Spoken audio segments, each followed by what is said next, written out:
We've been talking about judging, and I want to continue talking about that today.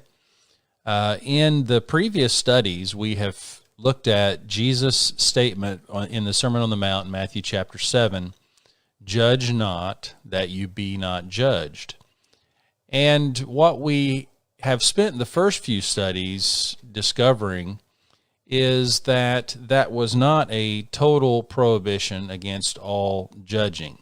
And the reason that we know that is there's some judging that we are called upon to execute. We don't have any choice in the matter. So we looked at the fact that deciding between what's right and wrong, as the Bible defines it, is not judging that is outlawed here. But Jesus says when you do, in John 7, verse 24, make sure you judge righteous judgment.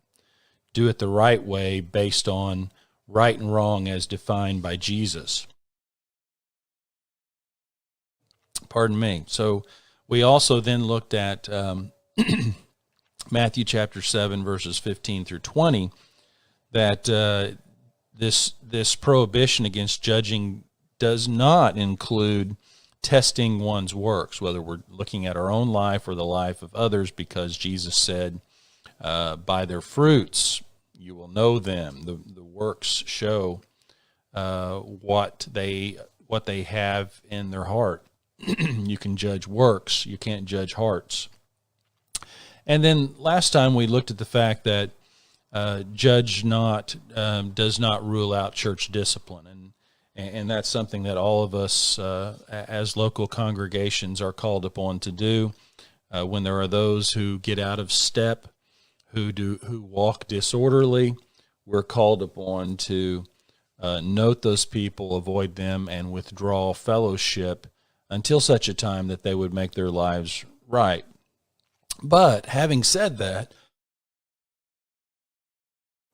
I'm sorry, it's 58 degrees this morning. I got the window open, and maybe that's affected my voice a little, but nonetheless, it sure feels good. But my point is, even though we've looked at things that that judge not does not mean, obviously judge not means something. So let's consider some things that Jesus does mean flatly, judge not. And he means judge not in this way or from this motive.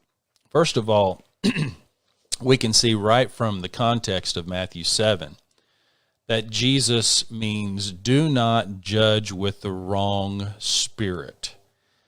Let's go back to Matthew chapter 7, and this judge not statement is found in verse 1, but I want you to remember what was said right after that. Judge not that you be not judged, for with what judgment you judge you will be judged, and with the measure you use it will be measured back to you. But look at verse 3, and why do you look at the speck in your brother's eye, but do not consider the plank in your own eye? And in verse 5, he says, you are a hypocrite when you do this. So that's a great question. Why are you looking at the speck in your brother's eye? You see, that gets back to motive. Why would you look at a fault in someone else's life? Well, the pure motive is you're looking at that fault because you're concerned about their soul and you want them to be saved in the end. So out of genuine love and concern, you point that out. But that is not always the case. Sometimes there is this fault-finding spirit to look at the speck in a brother's eye. And we should recognize that in ourselves if we don't take care of our own problems first. If I'm looking at a problem in somebody else's life, and meanwhile I've got all this baggage in my own life that needs to be taken care of, that should set off red flags and alarms right there, because my motive cannot be right if I'm looking to find fault in someone else's life when I have problems in my own life. And folks, we will not get away with that because God knows our heart. In fact, over in Romans chapter 2, the Apostle Paul said, therefore you are inexcusable, O man, whoever you are who judge, for in whatever you judge another, you condemn yourself. For you who judge practice the same things.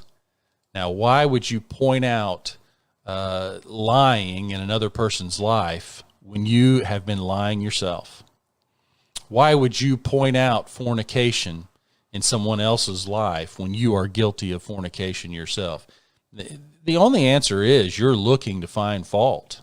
You can't have a pure motive when you're judging someone else when you've got the same things wrong in your own life. So that kind of judging is strictly forbidden. And why do we do that? Why do we have that kind of spirit? We've got to get our life right first. I was noticing yesterday, we had a catastrophe here last year.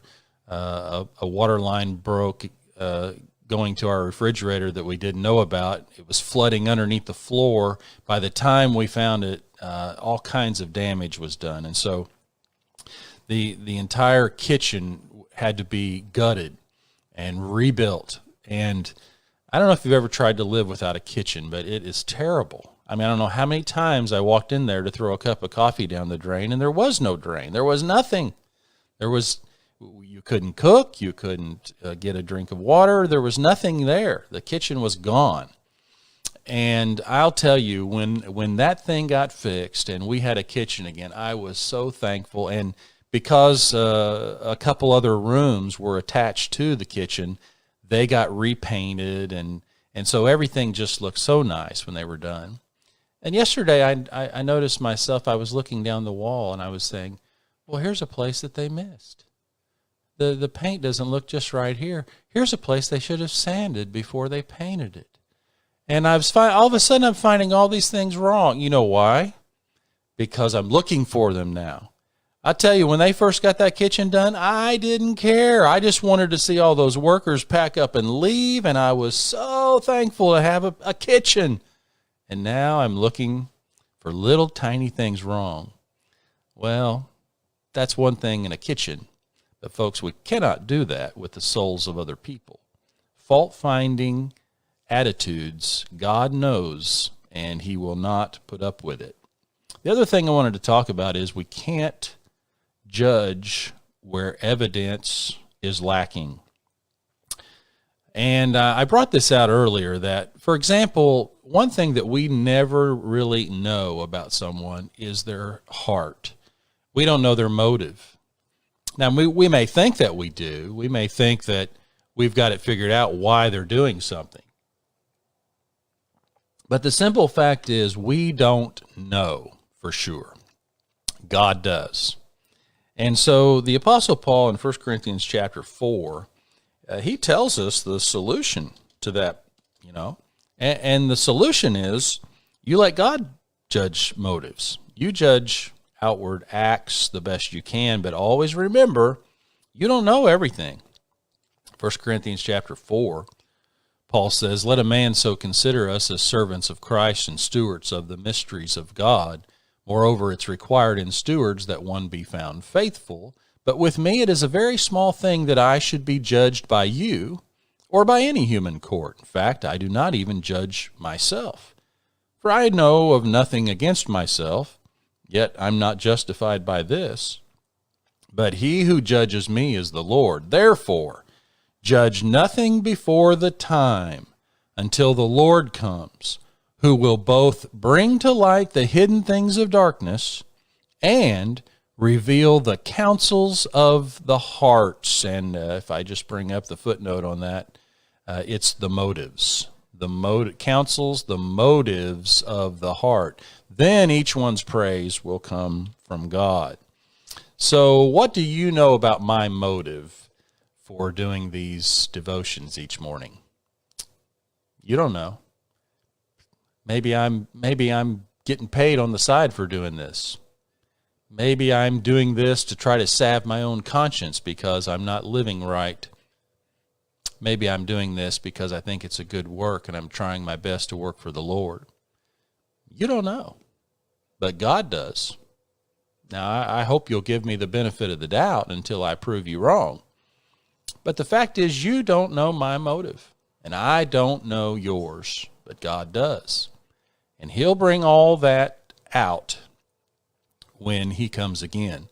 But when evidence is lacking, I can't make a judgment. Judge not where there is a lack of evidence, where there's no fruit to be seen, where there's no scripture to definitively say what is right or wrong in a case. Remember what God said through the prophet, Jeremiah 17 and verse 10, I, the Lord, search the heart.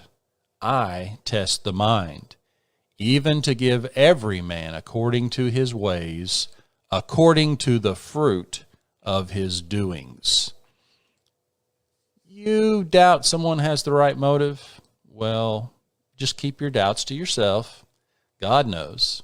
When they do something outwardly that displays their heart, you can judge the outward actions. You know a tree by its fruits, Matthew 7, verse 5. But when it comes to motives of the heart, we must all leave that up to God. Judge not.